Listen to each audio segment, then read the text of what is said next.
இந்த வீடியோவில் நம்ம எதை பற்றி பார்க்க போகிறோன்னா, பொங்கல் பரிசு தொகுப்புடன் கூடுதல் பொருட்கள் என்னென்ன வழங்கப்படும் என்பது குறித்தும், ரொக்கப்பணம் வழங்கப்படுமா வழங்கப்படாதா என்பது குறித்தும் புதிய தகவல் ஒன்று விலகி உள்ளது. அது என்ன என்பதை பற்றி தான் இந்த வீடியோவில் நம்ம டீட்டெயிலாக பார்க்க போகிறோம்.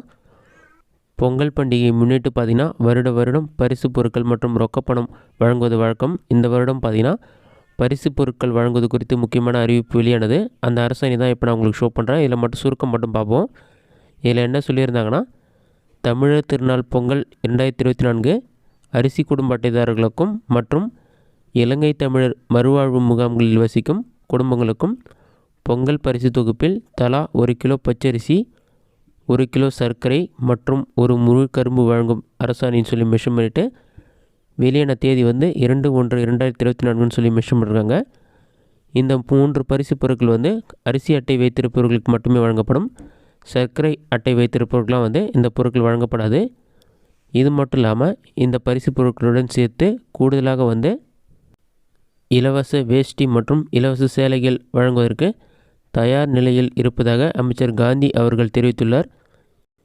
இதில் மொத்தமாக பார்த்திங்கன்னா 3.31 கோடி வேஷ்டி மற்றும் சேலைகள் வழங்கப்பட இருக்கிறது. 15 ரகங்களில் 1.68 கோடி சேலைகள் மற்றும் 5 ரகங்களில் 1.63 கோடி வேஷ்டிகள் கொள்முதல் செய்யப்பட்டுள்ளதாக தெரிவிக்கப்பட்டுள்ளது. கூடிய விரைவில் இந்த பொருட்கள் எல்லாமே வழங்கப்படும் என்று கூறப்பட்டுள்ளது. இது மட்டும் இல்லாமல் இந்த பரிசு பொருட்களுடன் சேர்த்து ரொக்கப்பணம் வழங்கப்படுமா வழங்கப்படாதா என்பது குறித்து அமைச்சர் உதயநிதி ஸ்டாலினிடம் செய்தியாளர்கள் கேள்வி எழுப்பினர்.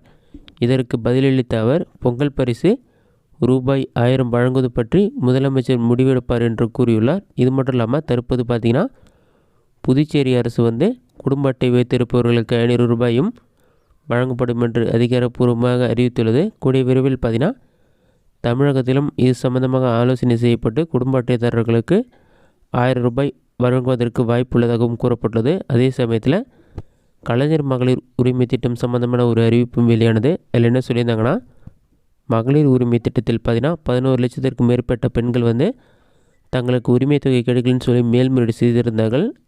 அந்த மாதிரி மேல்முறையீடு செய்தவர்களுக்கு விண்ணப்பம் ஏற்கப்பட்டதா நிராகரிக்கப்பட்டதன் விரைவில் மெசேஜ்னு சொல்லியிருந்தாங்க. அதே சமயத்தில் ஜனவரி மாதத்தில் அவர்களுக்கு கண்டிப்பாக உரிமை தொகை வழங்கப்படும் என்று கூறப்பட்டுள்ளது.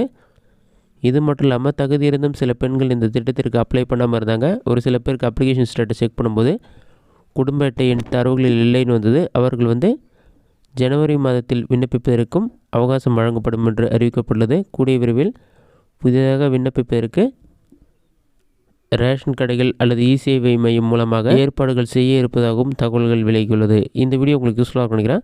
இந்த வீடியோ பிடிச்சிருந்தா லைக் பண்ணுங்கள். வேறு சின்ன டவுட் கமெண்ட் பாக்ஸில் கமெண்ட் பண்ணுங்கள்.